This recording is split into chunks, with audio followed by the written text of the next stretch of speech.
एक आदमी गलती से एक दुनिया भर में मशहूर गुलाबी हीरा खोद कर निकाल बैठा। यह हीरा इतना बड़ा और सुंदर था कि पूरी दुनिया को चौंका सकता था, लेकिन वह आदमी एक गुलाम था।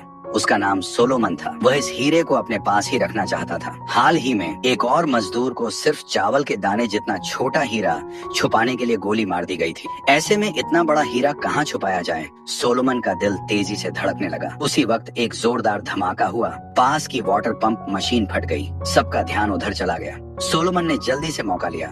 थोड़ा झुककर हीरे को अपनी उंगलियों के बीच पैर की उंगलियों में छुपा लिया। फिर वह शौचालय जाने का बहाना बनाकर वहां से चला गया। लेकिन बागी कमांडर ने सोलोमन के हाव भाव देखकर शक कर लिया और उसका रास्ता रोक लिया। उन्होंने सोलोमन की पूरी तलाशी ली, लेकिन हीरा उसकी पैर की तलहटी के नीचे छुपा हुआ था, इसलिए कुछ नहीं मिला। थोड़ी दूर जाकर सोलोमन ने जैसे ही हीरा छुपाने की कोशिश की, एक बंदूक की नली उसकी गर्दन पर लग गई। वही कमांडर था। उसने सोलोमन का पीछा किया था। सोलोमन हीरा देने ही वाला था कि किस्मत ने फिर उसका साथ दिया। तभी सरकारी फौज ने हमला कर दिया।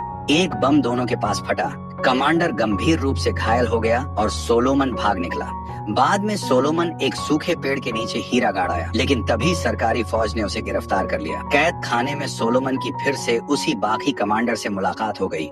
वो मरा नहीं था, उसकी आंख घायल हो गई थी। उसने सबके सामने चिल्लाकर कहा, इस लड़के के पास एक अनमोल गुलाबी हीरा है। जो इसे ढूंढेगा उसे बड़ा इनाम मिलेगा।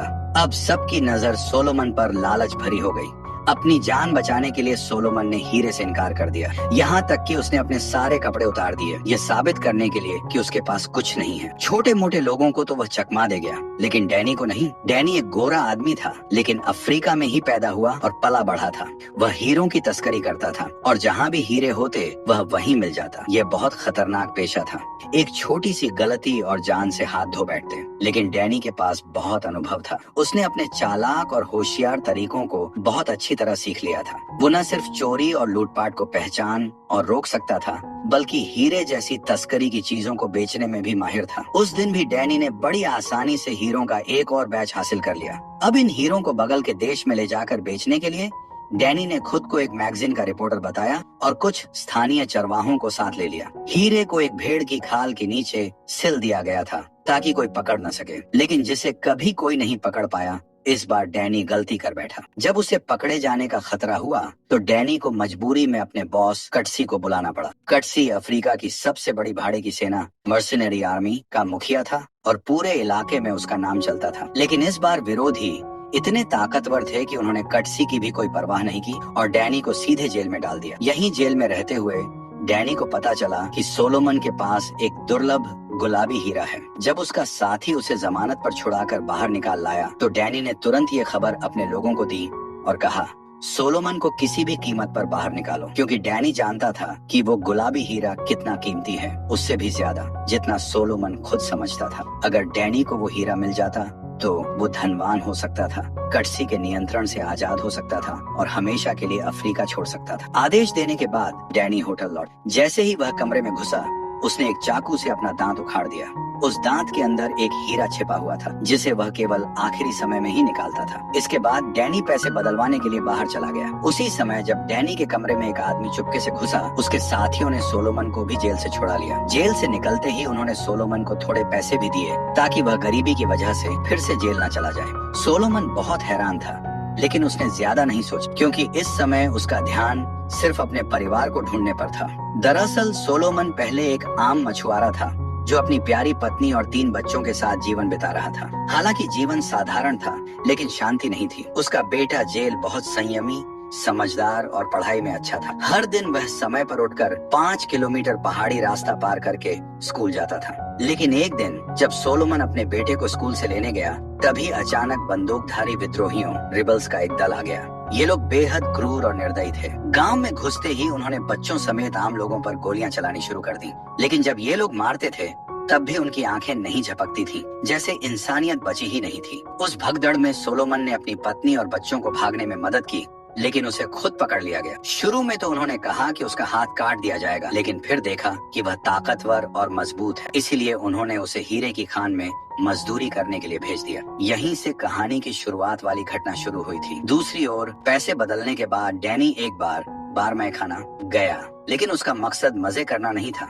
बल्कि बार के मालिक से मिलकर एक पिस्तौल मंगवाना था। इसी दौरान उसकी नजर मैटी नाम की एक सुंदर लड़की पर पड़ी। शुरू में डैनी का इरादा सिर्फ एक रात गुजारने का था, लेकिन थोड़ी बातचीत के बाद डैनी को पता चला कि मैटी एक रिपोर्टर है और उसने तुरंत यह भी समझ लिया कि डैनी हीरों की तस्करी करता है। डैनी को पत्रकारों से नफरत थी, लेकिन मैटी पीछे ही पड़ गई। वह चाहती थी कि डैनी उसे ब्लड डायमंड, रक्त हीरों के कारोबार और उसके सबसे बड़े तस्कर के बारे में जानकारी दे। हालांकि डैनी को खूबसूरत औरतें पसंद थीं, फिर भी वह किसी अजनबी रिपोर्टर को कोई भी जानकारी देने को तैयार नहीं था। जब डैनी होटल लौटा और देखा कि उसका कमरा पूरी तरह बिखरा पड़ा था, तो उसे समझ में आ गया कि उसके ही किसी साथी ने गुलाबी हीरे की खबर कर्नल कटसी को लीक कर दी थी। डैनी जानता था कि इस खूंखार जमीन पर भरोसे की कोई कीमत नहीं, फिर भी वह गुस्से से भर गया। उसी वक्त वो आदमी भी सामने आ गया जो डैनी के कमरे में घुसा था। बाहर से दोनों सामान्य बातचीत करते दिखे, लेकिन अंदर ही अंदर दोनों के इरादे अलग थे। डैनी ने तय कर लिया कि अब वह खुद जाकर कर्नल से सीधे बात करेगा, और उसने गुस्से में उस आदमी के मुंह पर जोरदार मुक्का मारा। थोड़ी ही देर बाद डैनी को कर्नल के बंगले पर चाय पर बुलाया गया।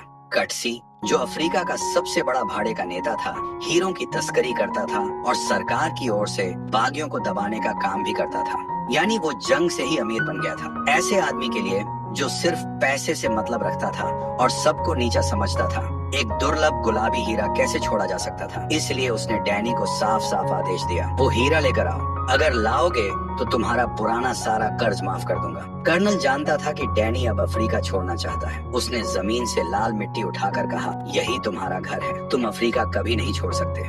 डैनी, जो बचपन से कर्नल के साथ रहा था, उसकी क्रूरता और चालाकी को जानता था, इसलिए उसने अपना गुस्सा दबाया और सोलोमन से निपटने पर ध्यान केंद्रित किया। लेकिन इस समय सोलोमन अब किसी पर भरोसा नहीं करता था। वह बार बार यही कहता कि उसने कभी कोई गुलाबी हीरा देखा ही नहीं। इसलिए डैनी को अब समय खींचने की तरकीबें अपनानी पड़ी। शाम को डैनी फिर से बार में गया। बार मालिक ने उसे वो पिस्तौल दे दी जो उसने मंगवाई थी और साथ ही एक चौंकाने वाली खबर दी, बागी कल यहाँ हमला करेंगे, बेहतर होगा कि तुम जल्द से जल्द यहाँ से निकल जाओ। उसी समय डैनी की फिर से मैटी से मुलाकात हो गई। पिछली बार दोनों झगड़कर अलग हुए थे, लेकिन इस बार वे ऐसे मिले जैसे प्यार में बिछड़े प्रेमी हों। बस फर्क इतना था, डैनी सिर्फ जिस्म की चाहत में था और मैटी सिर्फ तस्करी की जानकारी चाहती थी। हालांकि माहौल बहुत उलझा हुआ था, फिर भी मैटी और डैनी में से कोई भी झुकने को तैयार नहीं था। मैटी ने गुस्से में आकर सीधा हमला किया और कहा कि वह ऐसे लोगों को बहुत देख चुकी है जो पैसों के लिए इंसानों की जान की कोई कदर नहीं करते। डैनी को भी अब कोई दिलचस्पी नहीं रही, लेकिन जब वह बार में शराब पीने गया तो मैटी ने उसका पीछा किया और उसे जाने नहीं दिया।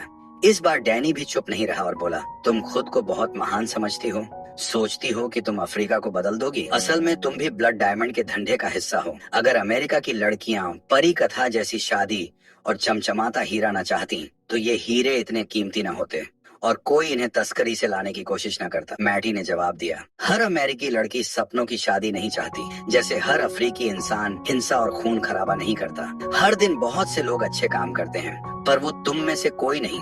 दोनों का फिर से झगड़ा हुआ और वे अलग हो गए। अगले दिन बागियों ने सचमुच शहर पर हमला कर दिया। हर तरफ युद्ध का माहौल बन गया। डैनी ने मौके का फायदा उठाते हुए सोलोमन को ढूंढा और उसे साथ देने को कहा। अब वो गुलाबी हीरा एक खतरा बन चुका था जिसे बेचना असंभव था, लेकिन सोलोमन सिर्फ अपने परिवार को ढूंढने में ही लगा था। यह देखकर डैनी बोला, अगर मैं नहीं रहा तो तुम्हारे पास अपनी किस्मत बदलने या अपने परिवार को ढूंढने का कोई मौका नहीं होगा। इसी बीच बागियों ने जबरदस्त हमला कर दिया। भागते हुए डैनी उसे समझाता रहा और सोलोमन ने कांपते हुए साथ देने का फैसला कर लिया। अब सरकार और बागियों के बीच जंग शुरू हो चुकी थी। सरकारी सेना को नागरिकों की जान की कोई परवाह नहीं थी। डैनी, जो एक अनुभवी लड़ाका था, सोलोमन को गोलियों की बारिश से बचाकर एक टूटे फूटे इमारत में ले गया। रात को अंधेरे का फायदा उठाकर वे शहर से बाहर निकलने की कोशिश करने लगे, लेकिन रास्ते पर 3 बागी सैनिक खड़े थे। डैनी ने योजना बनाई, सोलोमन बागी सैनिक बनने का नाटक करे और डैनी कैदी बनकर जाए। जब दुश्मन थोड़ा लापरवाह हुआ तो डैनी ने फुर्ती से बंदूक निकाली और तीनों को मार गिराया। उसने एक स्नाइपर राइफल उठाई और भागते दुश्मन को भी गोली मार दी। ये देख सोलोमन को पहली बार उसकी निर्दयता का अंदाजा हुआ। इसके बाद दोनों शरणार्थियों के समूह में शामिल होकर सरकार द्वारा चलाए जा रहे शिविर में पहुंचे। यहाँ डैनी की मुलाकात एक पुरुष पत्रकार से हुई और उसके जरिए उसे मैटी मिल गई। डैनी ने सौदा रखा, मैं तुम्हें हीरों की तस्करी की जानकारी दूंगा, बदले में तुम अपने यूएन संपर्कों से सोलोमन के परिवार का पता लगवाओ। डैनी जानता था हीरा पाने के लिए पहले सोलोमन का भरोसा जीतना जरूरी था। मैटी समझ गई कि डैनी उसका इस्तेमाल कर रहा है और ये भी कि सोलोमन जरूर हीरे से जुड़ा है, क्योंकि डैनी जैसा लालची आदमी किसी गरीब मछुआरे की मदद यूं ही नहीं करेगा। फिर भी एक ईमानदार रिपोर्टर होने के नाते अगर किसी की जान बचानी हो तो वो बाकी बातों को नजरअंदाज कर सकती थी। जल्द ही मैटी को पता चला कि सोलोमन का परिवार गिनी देश के शरणार्थी शिविर में है। वे हेलीकॉप्टर से वहां पहुंचे, लेकिन शिविर में 10 लाख से ज्यादा लोग थे। पर भगवान ने दया दिखाई और सोलोमन को अपनी बीवी और बेटी मिल गई, लेकिन उसका बेटा डिया बागियों द्वारा पकड़ लिया गया। ये खबर सुनकर सोलोमन पूरी तरह टूट गया। वह जानता था कि बाकी बच्चों को हत्या की मशीन बना देते हैं और डिया भी ऐसा ही बन चुका होगा। सोलोमन की बात सच निकली। डिया अब एक आंख वाले कमांडर का ट्रेन चाइल्ड सोल्जर बन गया था। वह बिल्कुल भावहीन होकर गांव वालों को मारता था और सबसे आगे रहता था। इस बीच सरकार ने ऐलान किया कि जब तक युद्ध खत्म नहीं होता, शरणार्थियों को उनके घर नहीं भेजा जाएगा। सोलोमन अब पूरी तरह बेरंग और टूटा हुआ इंसान बन चुका था। हर दिन अपने बेटे का नाम बड़बड़ाता रहता था और डैनी अब पूरी तरह हीरे पर फोकस कर चुका था। उसे पता चल गया था कि हीरा कहाँ दबा है, लेकिन वो इलाका खतरनाक था जहाँ कई गुटों का नियंत्रण था। वह जानता था सिर्फ मैटी की टीम के साथ जाकर ही वहां पहुंचा जा सकता है। उधर मैटी बहुत परेशान थी। एक प्रतिष्ठित यूनिवर्सिटी से पढ़ी, तेज और समझदार, वो चाहती तो न्यूयॉर्क में ऐश की जिंदगी जी सकती थी, लेकिन उसमें एक तरह का दुनिया को बचाने वाला जुनून था। वो दुनिया की अन्याय को खत्म करना चाहती थी, लेकिन उसकी रिपोर्टें, लेख और तस्वीरें सिर्फ लोगों की आंखें नम करती थी, असलियत नहीं बदलती थी। अब वो कुछ ठोस करना चाहती थी, ब्लड डायमंड व्यापार के पीछे के लोगों को उजागर करना। शायद मैटी के इरादों से प्रेरित होकर या सिर्फ हीरे की चाहत में, डैनी ने उसे पूरा सच बता दिया। मैं हीरे को पड़ोसी देशों में तस्करी करता हूँ। वहाँ के लोकल खरीदार उन्हें दलालों को देते हैं, फिर दलाल सीमा शुल्क अधिकारियों को रिश्वत देते हैं। वे लोग ये साबित कर सकते थे कि ये हीरे स्थानीय खदानों से निकाले गए हैं, जिससे उन्हें कानूनी रूप से विदेश भेजा जा सकता था। इस पूरी हीरा तस्करी की चेन के पीछे वेंडी कैप नाम का एक ताकतवर आदमी था। एक तरफ वह बहुत सारे हीरे इकट्ठा करके उनकी सप्लाई पर कंट्रोल रखता ताकि कीमतें ऊंची बनी रहें। दूसरी तरफ वह युद्ध को जिंदा रखने की हर कोशिश करता ताकि बागियों के हीरे सीधे बाजार में न आ सके। डैनी ने यह सब बताने के बाद वादा किया कि वह इस गोरख धंधे के ठोस सबूत भी देगा, लेकिन तब ही जब वह गुलाबी हीरा पा जाएगा। वरना अगर यह सब अभी सामने आता तो उसे जिंदा दफना दिया जाता। इसलिए डैनी और मैटी के बीच एक समझौता हो गया। इसके बाद डैनी और सोलोमन ने मैटी की टीम के कर्मचारी बनकर उस मिशन में शामिल होने का नाटक किया, लेकिन रास्ते में उनका काफिला बागियों के हमले का शिकार हो गया। इस संकट में दयालु सोलोमन ने एक बच्चे की जान बचाई, लेकिन क्योंकि बस में अब और जगह नहीं थी, डैनी, मैटी और सोलोमन को एक छोटे ट्रक में चढ़ना पड़ा। किस्मत का खेल देखिए, जिस बस में वे नहीं चढ़ पाए थे, बागियों ने उसके सारे यात्रियों को मार डाला। इस तरह वे तीनों ट्रक लेकर जंगल की ओर भाग निकले, लेकिन जैसे ही वे खतरे से निकले, उनका सामना स्थानीय गुरिल्ला लड़ाकों से हो गया। सौभाग्य से वे लोग बिना मतलब मारने वाले नहीं थे। थोड़ी बातचीत और मैटी की फोटोग्राफी देखकर उन्होंने अपना गुस्सा छोड़ दिया और तीनों को एक छिपे हुए सुरक्षित स्थान पर ले गए। ये जगह युद्ध से बर्बाद अफ्रीका से बिल्कुल अलग थी, एकदम जन्नत जैसी। यहाँ के सारे बच्चे पहले बच्चा सैनिक थे, लेकिन अब प्यार और सही शिक्षा के कारण फिर से मासूम और खुशहाल जीवन जी रहे थे। इस सब का श्रेय वहाँ के मालिक को जाता था। वह मानता था कि अच्छाई और बुराई में असल में कोई फर्क नहीं होता। हर बुरा इंसान भी अगर एक पल के लिए अच्छा बन जाए तो जिंदगी को एक मतलब मिल सकता है। डैनी ने उसकी ये बातें ध्यान से सुनी और सोचने लगा। शाम को जब बच्चे गा रहे थे और डैनी पाम वाइन, स्थानीय शराब के असर में था, तो उसने पहली बार मैटी के सामने दिल खोलकर बात की। उसने बताया कि वह अफ्रीका में जन्मा एक गोरा आदमी है। जब वह 9 साल का था, उसकी माँ मार दी गई और उसके पिता का भी सर काट दिया गया। युद्ध ने उससे सब कुछ छीन लिया था। फिर 19 साल की उम्र में वह कर्नल के साथ मिलकर भाड़े का सैनिक बन गया। तब से वह काले लोगों से लड़ता रहा, लेकिन बाद में उसे समझ आया कि यह सब न शांति के लिए था, न नस्लीय नफरत मिटाने के लिए, बस पैसों के लिए था। तब से वह अकेले काम करने लगा, एक खुदगर्ज तस्कर बन गया। पर अब वह बस एक शांत और सादा जिंदगी जीना चाहता था, और वह गुलाबी हीरा ही डैनी का अफ्रीका से बाहर निकलने का टिकट था। जब मैटी ने डैनी के चेहरे पर दर्द भरा भाव देखा, तो वह अनजाने में उसका हाथ पकड़ लेती है। दोनों के दिल इस पल से करीब आने लगते हैं। अगले दिन हवेली का मालिक तीनों को मंजिल की ओर ले जाता है, लेकिन रास्ते में बच्चा सैनिकों की बाकी सेना मिलती है। मालिक को लगा कि वह शांति की बात करके उन्हें समझा लेंगे, लेकिन वे बच्चे भावनाहीन और कठोर बन चुके थे। उन्होंने सीधा गोलियां चलाकर जवाब दिया।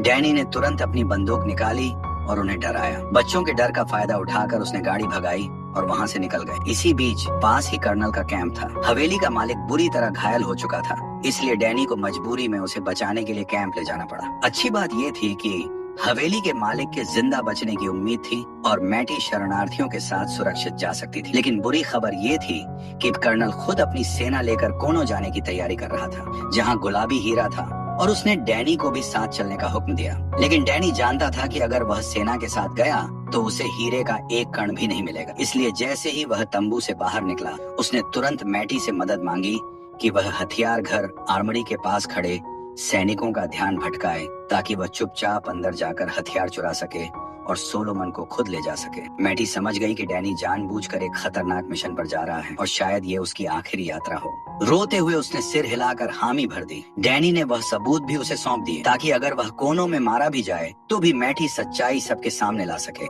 इसके बाद मैटी की मदद से डैनी ने हथियार चुरा लिए और अब दोनों को अलग होना था। इतनी मुश्किलों और सच्चे पलों के बाद उनके बीच भावनाएं पनप चुकी थीं, पर यह बिछड़ना शायद हमेशा के लिए था, क्योंकि इस धरती पर प्यार के अलावा उनके अपने अपने रास्ते और कर्तव्य थे। जाने से पहले मैटी ने डैनी की एक फोटो ली और उसे अपना ऑफिस नंबर, घर का नंबर और मोबाइल नंबर भी दिया। पहले लोग हमेशा मैटी का पीछा करते थे, लेकिन इस बार वह खुद आगे बढ़ी। अब दोनों अपनी अपनी किस्मत की ओर निकल पड़े। रास्ते में डैनी और सोलोमन ने गुलाबी हीरे की जानकारी पर बात की। जब सोलोमन को पता चला कि हीरा 100 कैरेट से भी बड़ा है, तो उसकी चाल में हल्कापन आ गया, जैसे कि हीरा और आजादी अब ज्यादा दूर नहीं।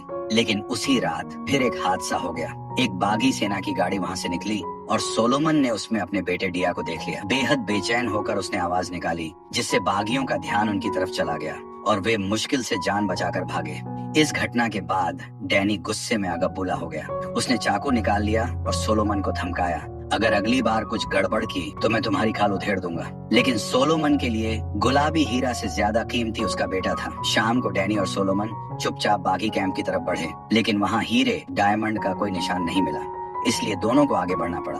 पहले रास्ते में वे हीरों की बातें किया करते थे, लेकिन अब वे एक दूसरे की जिंदगी के बारे में बात करने लगे और धीरे धीरे अपने दिल की बात कहने लगे। डैनी ने यहाँ तक कहा कि वह जरूर सोलोमन के बेटे डिया को बचाएगा। फिर वे एक और दिन रात छिपे रास्तों से चलते रहे और आखिरकार उस खान माइन तक पहुँच गए जहाँ गुलाबी हीरा दबा हुआ था। लेकिन वहाँ बहुत भारी सुरक्षा थी, इसलिए अंदर जाना नामुमकिन था। डैनी के पास अब कोई और रास्ता नहीं था, इसलिए उसने जोखिम उठाते हुए कर्नल को खान की सही लोकेशन भेज दी, ताकि वह भारी हथियारों से हमला कर सके और एक रास्ता साफ हो जाए। डैनी को पता था ये बहुत खतरनाक चाल है, लेकिन उसके पास कोई और तरीका नहीं था। उसे बस इस जंग के बीच हीरा निकालने और भागने का मौका मिलना था। लेकिन सोलोमन को कुछ गड़बड़ लगा, क्योंकि उसे यकीन था कि उसका बेटा डिया अंदर है। अगर गोलीबारी शुरू हुई तो उसका बेटा मारा जा सकता है। इसलिए शाम को जब डैनी सो रहा था तो सोलोमन चुपके से बागियों के इलाके में घुस गया और अपने बेटे को ढूंढ निकाला। लेकिन किसे पता था कि उसका बेटा उसे पहचानता ही नहीं था, बल्कि उसे गद्दार समझकर पकड़ लिया। तभी डैनी को जब सोलोमन के गायब होने का पता चला तो वह भी उसका पीछा करता हुआ वहाँ पहुँच गया। लेकिन हालात देखकर उसे सही मौके का इंतजार करना पड़ा। अगली सुबह घायल बागी कमांडर वहां आया और सोलोमन को देखकर खुश हो गया। उसने कुल्हाड़ी लेकर सोलोमन को धमकाया कि वह गुलाबी हीरा सौंप दे। दरअसल कमांडर को भी हीरे की उतनी ही चाह थी जितनी डैनी को, क्योंकि वो भी इस नरक जैसी जगह से भागना चाहता था। अब सोलोमन हीरा देने ही वाला था, लेकिन छुपे हुए डैनी को डर था कि कहीं हीरा उससे पहले किसी और के हाथ न लग जाए। तभी कर्नल का हेलीकॉप्टर आ गया और चारों तरफ गोलीबारी और बमबारी शुरू हो गई। हालात बहुत अराजक, बेकाबू थे, लेकिन डैनी का दिमाग बिल्कुल साफ था। उसे पता था कि अगर वो डिया की जान बचाएगा तो ही सोलोमन उसे हीरे का ठिकाना बताएगा। इसलिए अपनी जान जोखिम में डालकर डैनी ने डिया को बचा लिया। वहीं दूसरी ओर सोलोमन को भी बदला लेने का मौका मिल गया और उसने लोहे की छड़ से एक आंख वाले कमांडर का सिर कुचल दिया। अब क्योंकि कर्नल की सेना के पास जबरदस्त हथियार थे, इसलिए बागियों को जल्द ही पूरी तरह से खत्म कर दिया गया। अब सभी की नजरें फिर से सोलोमन पर टिक गईं और सोलोमन भी समझ गया कि हीरे की जगह ही उसकी सबसे बड़ी ताकत है, इसलिए उसने कुछ नहीं कहा। जब तक कर्नल ने यह नहीं कहा कि अगर डैनी सोलोमन से हीरे की जगह निकलवा ले तो वह हीरे को 60-40 के हिस्से में बांट देगा, वरना दोनों को मार दिया जाएगा। तब जाकर डैनी ने सोलोमन के बेटे डिया को सामने लाया। अब जब फिर से सोलोमन की कमजोरी उसके सामने थी तो सोलोमन मजबूरी में मान गया। इसके बाद सभी लोग उस जगह पहुँचे जहाँ हीरा दबा था, लेकिन वहाँ की जमीन पहले ही बागियों द्वारा खुदी और बर्बाद हो चुकी थी। फिर भी सोलोमन ने खुद को जबरदस्ती तैयार किया और खुदाई करने लगा। इस वक्त डैनी और सोलोमन दोनों को समझ आ गया था कि जैसे ही हीरा मिल जाएगा उनकी जान को खतरा निश्चित है। डैनी ने अचानक पास खड़े एक सिपाही से सिगरेट मांगी, लेकिन उसने मना कर दिया। अब सोलोमन को भी डैनी पर भरोसा हो गया था, इसलिए उसने जान जोखिम में डालने का फैसला किया और ऐसा दिखाया कि उसे हीरा मिल गया है। डैनी ने मौका देखकर सिपाही को मार डाला और सोलोमन ने कर्नल पर हमला कर दिया। डैनी झाड़ियों में छिप गया, फिर अचानक लौटा और कर्नल को खत्म कर दिया। जल्द ही सोलोमन को सच में गुलाबी हीरा मिल गया, लेकिन इस लड़ाई के दौरान डैनी को पेट में गोली लग चुकी थी। अचानक डिया बंदूक लेकर उनके सामने खड़ा हो गया, लेकिन सोलोमन ने अपने बेटे से दिल से बात की और उसका बेटा, जिसकी इंसानियत अभी पूरी तरह मरी नहीं थी, आखिरकार मान गया। पर जैसे ही पिता बेटे की मुलाकात हुई, तीनों पर फिर हमला हुआ और उन्हें भागना पड़ा।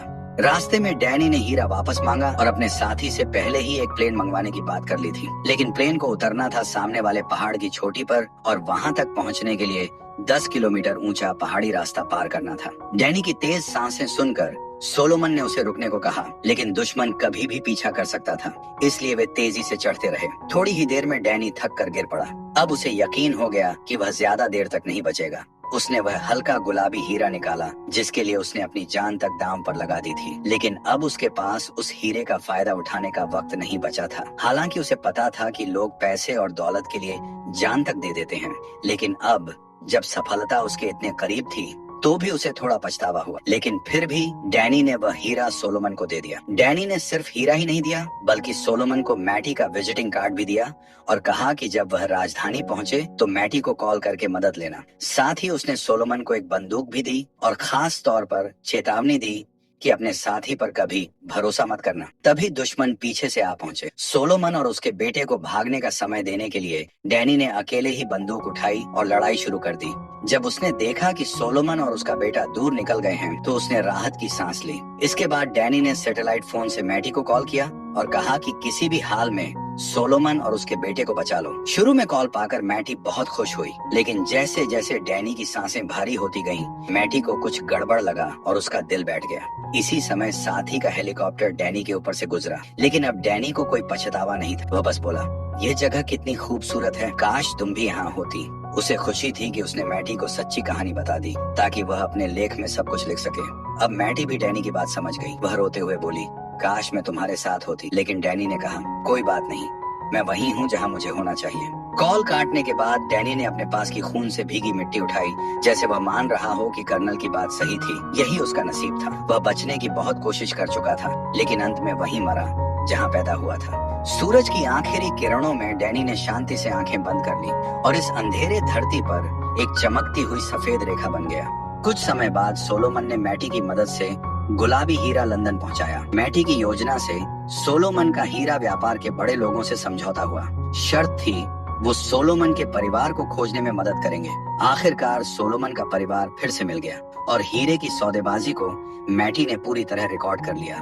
बाद में मैटी ने अपने पास के सबूतों के आधार पर ब्लड डायमंड, खूनी हीरा, व्यापार के काले सच को उजागर कर दिया। सोलोमन ने भी गवाह बनकर दुनिया को बताया कि अफ्रीका में क्या क्या खून खराबा हुआ था। आखिरकार मई 2003 में 40 देशों ने किम्बरली प्रोसेस सर्टिफिकेशन पर साइन किया, जिसका मकसद था खूनी हीरों की खरीद फरोख्त को रोकना। कोई भी हीरा जो कानूनी तरीके से खदान से निकाला गया हो, उसे एक सुरक्षित डिब्बे में पैक किया जाता है और उसके साथ किम्बरली सर्टिफिकेट होना जरूरी होता है, तभी उसे दूसरे देश में भेजा जा सकता है।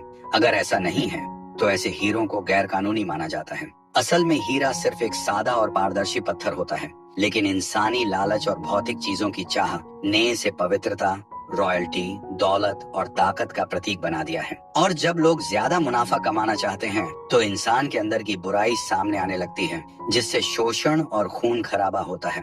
अंतर्राष्ट्रीय नियम भले ही इस गैर कानूनी व्यापार को धीमा कर दें या रोक दें, लेकिन वे इंसानी लालच को नहीं रोक सकते।